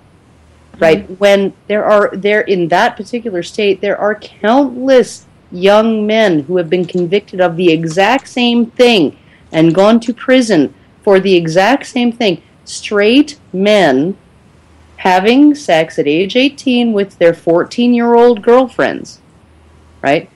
That they try and twist it into an LGBT issue when it's not. It's just a lesbian being treated the way men are. Right? That's all it was a lesbian being held to the same law that young straight men are held to every single day in that state. And of course they shot a brick, didn't they? They did, because she was a woman and a lesbian. Oh, there was a petition that got like 600,000 signatures to keep her from getting prosecuted. And this is really what it is. This is like the Western media turning Boko Haram into a war on women, when it's not. When the greatest casualties, the most severe casualties of Boko Haram's war on women have been perpetrated on men, right? Men and boys. And again, a war on women and a war on lesbians, right, for statutory rape, when in reality, countless young men, straight young men, have gone to prison for the exact same fucking offense, right? And nobody gave a shit. Nobody cared. Mm-hmm. And they're twisting it. They're not twisting it into this is an unfair thing. Why aren't there Romeo and Juliet laws? Why are young people going to prison for having sex with their long-term partners who just happen to be, slightly underage, right? In that gray area, right? Of post-adolescent but not quite mature adults or not quite reaching the age of consent. Why is there no law protecting young people from going to prison for something that really isn't that big a deal as far as I'm concerned, right? There's no examination of the wider picture, right? It's just, oh, they're going after her because she's a woman and she's gay. No, they're not. Yeah, that was definitely not a gay rights issue, and it definitely was an age issue and in a puritanical attitude issue. But back to the topic at hand. The only person who got attention for the injustice of it is a lesbian who ended up going to jail. Yeah. Well, right. and honestly, I have to agree with you. I think that it's really stupid that we don't have a Romeo and Juliet law. Although, at the other end of it, parents do need to have some leverage. Not a law to put somebody in jail, but they do need to have some leverage to be able to say, no, I don't want my child associating with this person when their child is underage and living with them. There has to be some recourse. It's just that treating that as if it's a situation of predation is inappropriate, entirely inappropriate. Well, the huge conflict there is, I mean, like you look at the laws in the U.S. and Canada. Your 13-year-old daughter goes in for an abortion. The doctor isn't even allowed to inform you. Yeah. So I mean, like you look at and that's a law that's designed to protect young girls. Yeah, but it doesn't. And it does exactly the opposite. Yeah. It subjects young girls to a decision-making process that they should have their parents for, when in many cases they don't, because they're trying to hide something that they think they're going to get judged for. All right, guys, we gotta move on. So I had a two-liner thing, real quick about this. Quick like Rape Man. Take it. Yeah, I will if you let me talk. Rape Man awaits in the Rape-mobile. Yeah. You think about this article, and you think about the feminist reaction to blurred lines, and how bent out of shape they got over that one little line, you know you want it. When they interpreted you know you want it to mean something other than you're in control, come get what you want. Instead, they interpreted it to, I'm going to take it because you know you want it. And they just went absolutely apeshit, right? And compare that to this article in which the writer says, what? You know they want it. Yeah. They're asking for it. They were asking for it. They probably wore the wrong jeans to school, right? Yeah, they exactly. Were going, yeah. They had those low riding jeans, and obviously that's it. It's all their fault. He went up to the blackboard. Mm-hmm. Yeah. And he couldn't get rid of it. He held his book in front of it, but it didn't quite hide it. Yeah. Mm-hmm. See, so it's the same. It's the same thing. It's right back to they're just the you know you want it crowd. Well, one thing that got me with that, there was an article on Blurred Lines about how it's exactly the same as what rapists tell their victims, right? I'm pretty sure there's rapists out there who have told their victims, "You're so pretty." Yeah. Or how about this? Yeah. Please open it, you know. Yeah. Or something, you know, anything, or not even please, but you know, you can. Knight Runner just pointed something else out to me that needs to be mentioned on this, and I'm gonna cut in to say it. One of the problems in the United States, one of the huge problems in the United States, is that we do not all. Every state does not all have the same age of consent. He was saying, you know, Tennessee has a Romeo and Juliet law. Yeah. Ohio didn't, at least when I was in high school. But what they did have was the age of consent was 16, not 18. In California, if I recall correctly, it's 18, and there can be like a 2-week age difference, but one on either side of 18, and the adult will go to jail if somebody wants him to. So it's ridiculously uneven. Difficult. And there are also states. Everybody. There's states in the West that have. We don't have enough time for any further discussion of this item. I apologize. Yeah, get it back. Yeah. All right. I was thinking we would go with HuffPo next. Okay. Yeah. You gonna read? Yeah. Anna, go ahead. All right. In the biased reporting category, we have the Huffington Post overemphasizing women in a story about workplace death statistics. Their presentation includes a graphic which shows an equal number of male and female images representing deaths in the workplace. In reality, according to the Bureau of Labor's chart titled Fatal Work Injuries and Hours Worked by Gender of Worker 2012, from the 2012 chart package available on their page, only 8% of all combined workplace deaths were female. The Post story also repeated without context the talking point that homicide is the number one cause of workplace deaths for women. Omitted from the talking point is any discussion about the reasons behind this statistic, which actually does not account for the majority of female workplace deaths, and any comparison to male victims of on-the-job homicide, who actually outnumber female on-the-job deaths. There are more male victims of just on-the-job homicide than there are total female on-the-job deaths. This story is yet another example of mainstream media substituting the act of regurgitating political talking points for journalism. Yep, that is pretty egregious. I'm starting to hate that word, journalism. No one does it anymore. I thought you were going to say egregious, and I was like, oh my god, you don't like the word egregious, but you're right. Journalism is no longer journalism. It's becoming an oxymoron.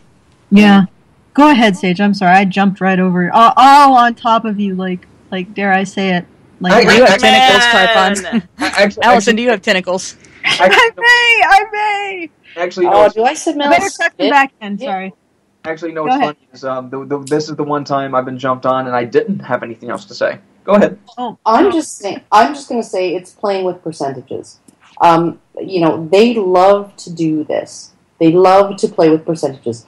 Of all the on-the-job deaths of women, 60% are from homicide. Therefore, homicide on the job is a huge problem for women.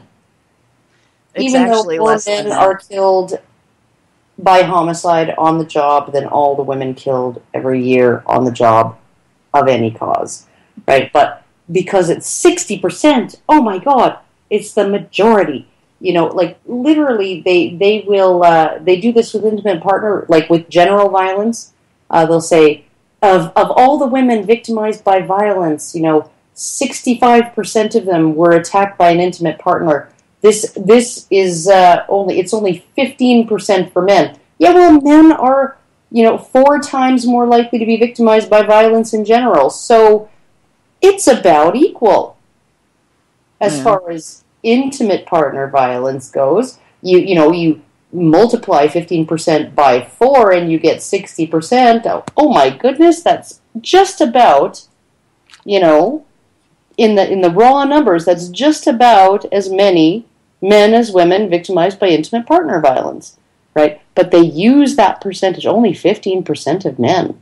Only 15% of men victimized by violence said it was by an intimate partner. Yeah. Well, therefore, intimate partner violence is a much bigger problem for women. Well, that's because they haven't identified, like what you said. Men are also victimized by the apathy. They're hiding it. They're victimized by the apathy in society, that we prefer to inflict violence or dangerous situations on men, which increases the level of them dying from just random acts of violence and also workplace death. But they are victims of society's apathy towards their suffering. They are victims of an entirely different form of like social and systematic marginalization. And then they turn around and they say that this proves that they aren't victims of these other forms of much more specifically targeted violence, which usually is a result of personal relationships, will most likely a result of personal dynamics. And I actually got into this with Adele Mercier over the whole boys can give legitimate consent to their adult female jailers in juvenile detention facilities, or any inmate in any detention facility can give legitimate consent to a guard. She said that because the male guards were were proportionately more likely to use force than the female guards. And what I mean is that, for example, 70 male guards would engage in sexual malfeasance with the boys, and 60 of them would use physical force, and 1,200 female guards would engage in sexual malfeasance with the boys, and 600 would engage in physical violence. Yeah. And she said that their boys are much more likely to be abused physically by male guards. No, they're much more likely to be abused by female guards in two very different ways. Which they're two different ways of sexually abusing boys. They're 6 times more 10 times more likely to be physically abused by a female guard than a male guard. And she was playing with percentages because she was saying that proportionately more male guards use force than female guards use force. And more male guards who do that use force. Yes. Yeah. And it was just such a dishonest tactic. And it is. It's absolutely, and it's just grasping at straws. It's absolutely grasping at straws. It's grasping at anything that might exonerate women or cast them as the greater victim. I mean, I read some article, I don't even know how long ago it was, 3 years ago, right, that said that the fact that men die sooner, right, was a hardship on women because number one, many of them don't have a partner to care for them when they're older, and they don't have enough. They live too long. They outlive their retirement funds. And number two, there's a dearth of dating opportunities in old folks' homes for women. Right, the men God have forbid. to pick the pick of the crop because there's only one man left alive for every 4 women at that age. Right. Just for the record, that doesn't stop them. No, it really doesn't. But how do you spin women as the victims of their own longevity? Right? Very, very carefully. As privileged because they die earlier. Yeah, it's amazing the way they will manipulate stuff so that women are always the victim, and then they never ask, what is it to manipulate things? Like, what does it say about them that they always have to manipulate at reality to make women out to be the victim? But go ahead, Hannah.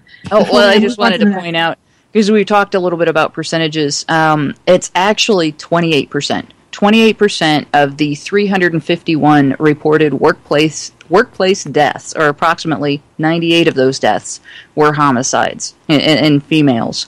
9% of the 4,277 reported male workplace deaths, or approximately 384 men, were homicides. So you had two dishonest things there. They made this mention of it as the main cause of death on the job for women. When you see the number being that low, 28% of those workplace deaths being homicide, you realize that the other 72% is just divided among all the other things that they recorded. And they recorded things that, in general, men are more likely to be placed in those precarious situations. Although transportation was actually one of the highest, I think like 42% involved transportation. And the majority of those were men.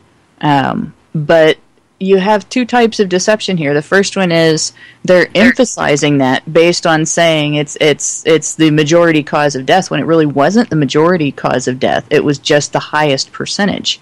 And they're emphasizing it as if there's an epidemic of violence against women in the workplace, when in reality, male victims of workplace violence far outnumber female victims of workplace violence. It's almost 4 to 1.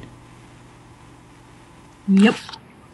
It's all cooking the books to make women out to be the victims. And as Crystal says, to Karen's example of how they made out women outliving men, that women are victims of survival.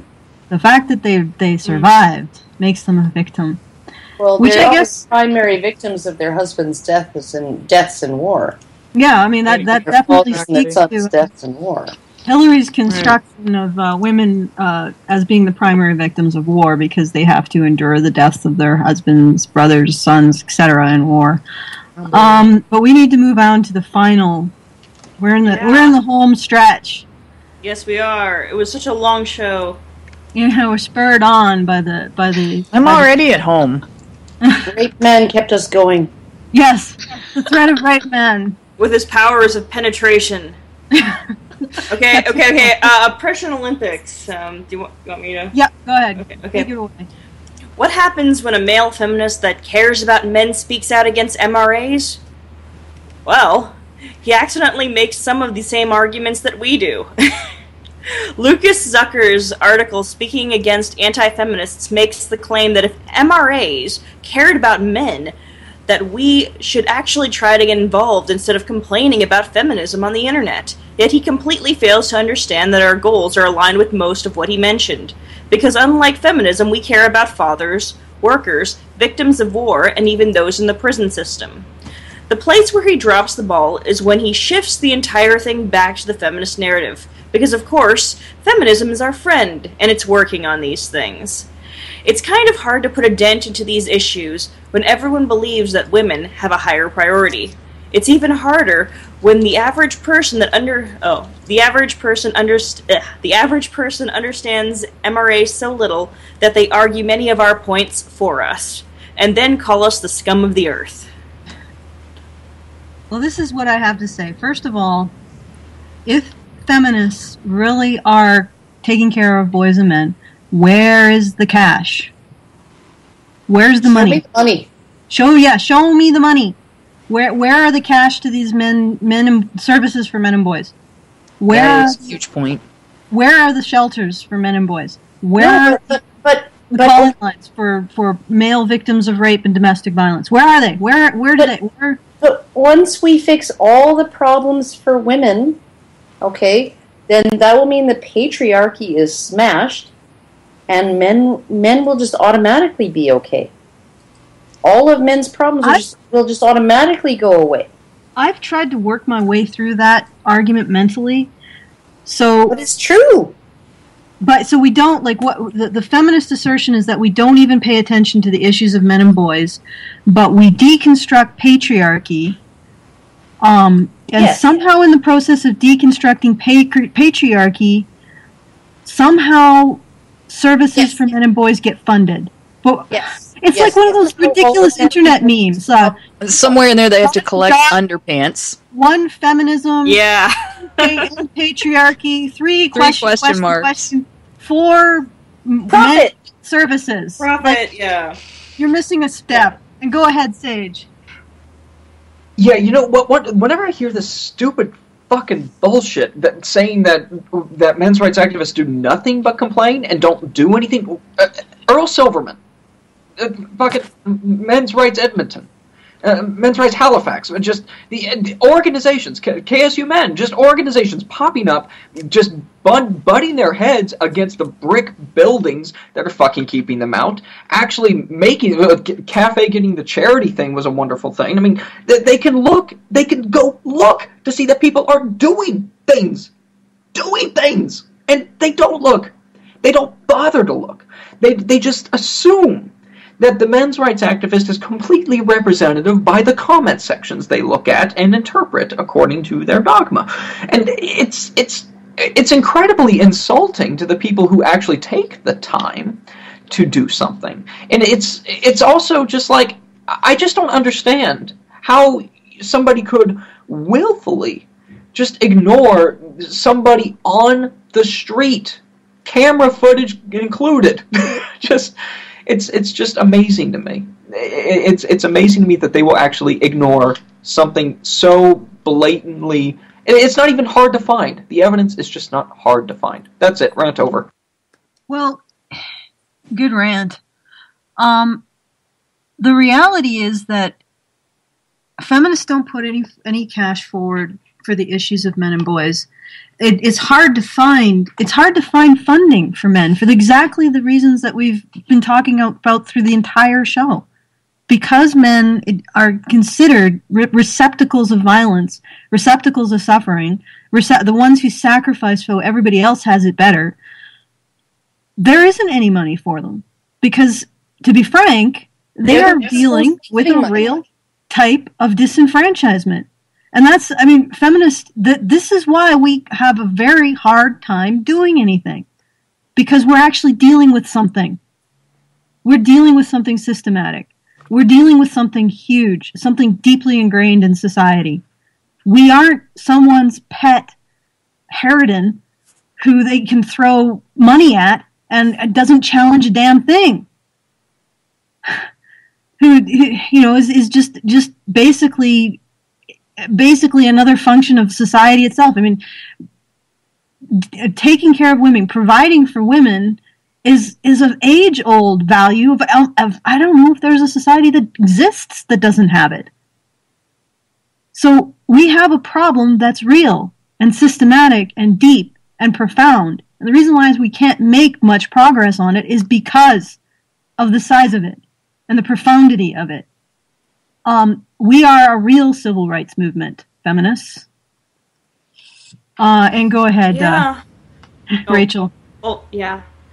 It just goes back to the similar stereotype. Every time they ever see, somebody in the comments section saying, listen, you're completely marginalizing boys and men, they're like, oh my gosh, you're one of those MRAs, you're one of those filthy, unwashed, fedora-wearing atheists that just want to come over here and hate women and bring about male dominance. That's what you want to do.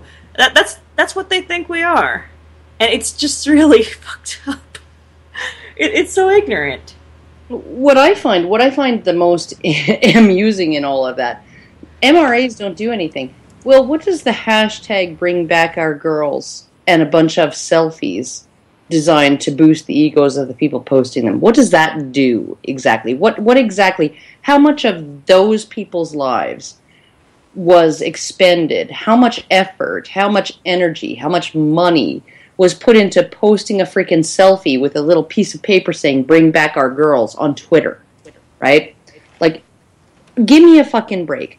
Raising awareness, they should know this, right? Raising awareness is half the battle, right? And there are MRAs out there who spend an exorbitant amount of time in comment sections just on articles online and mainstream media, right? Just raising awareness. That's what they are spending their time on.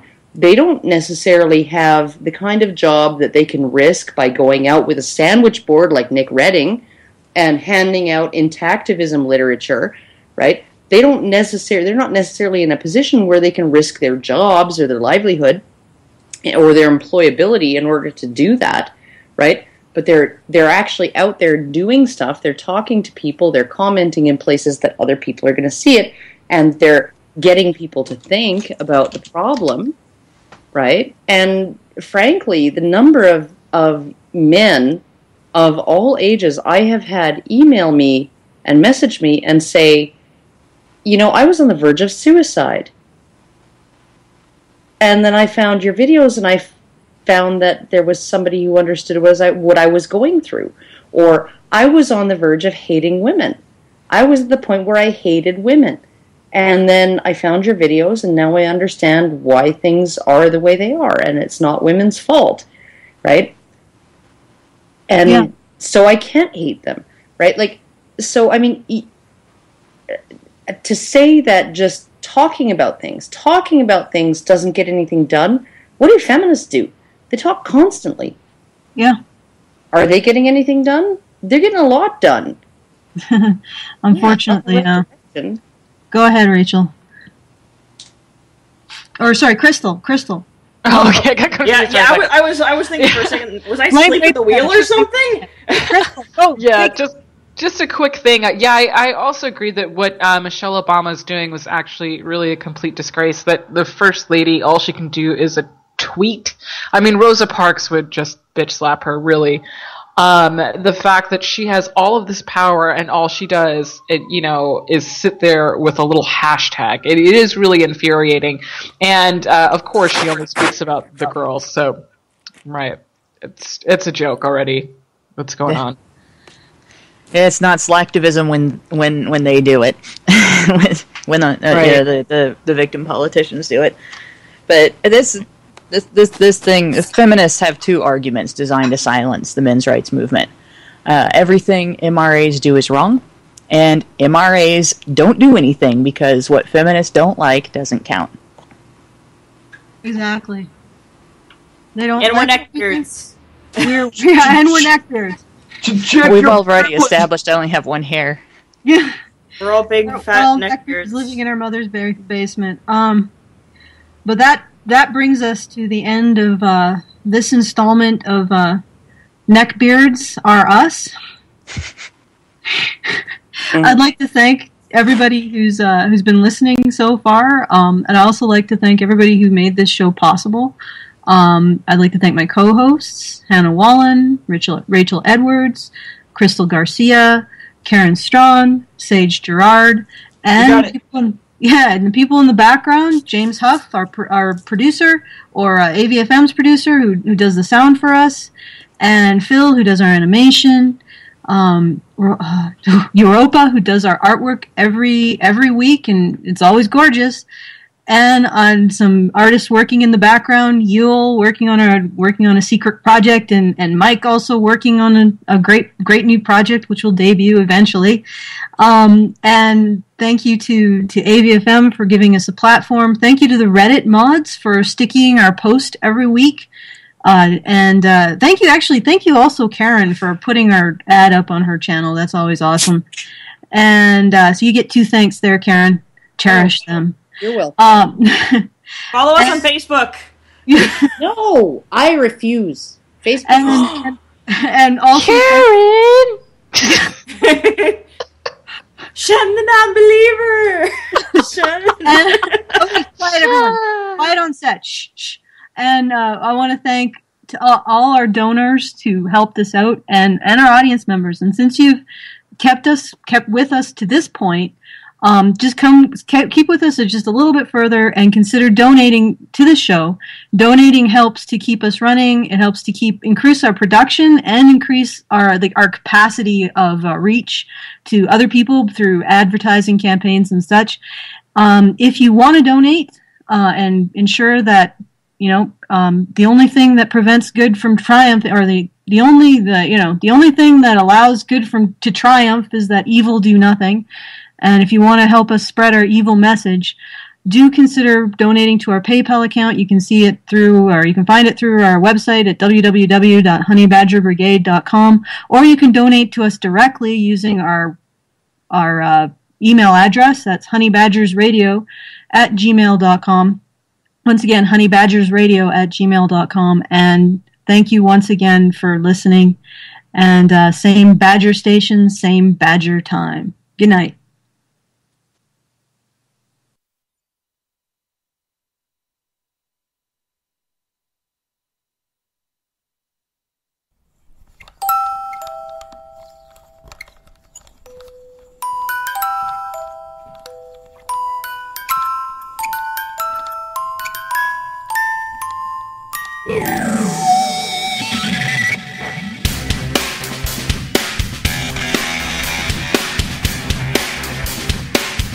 Like a furry torpedo to the jugular. This is Honey Badger Radio, radio with bite.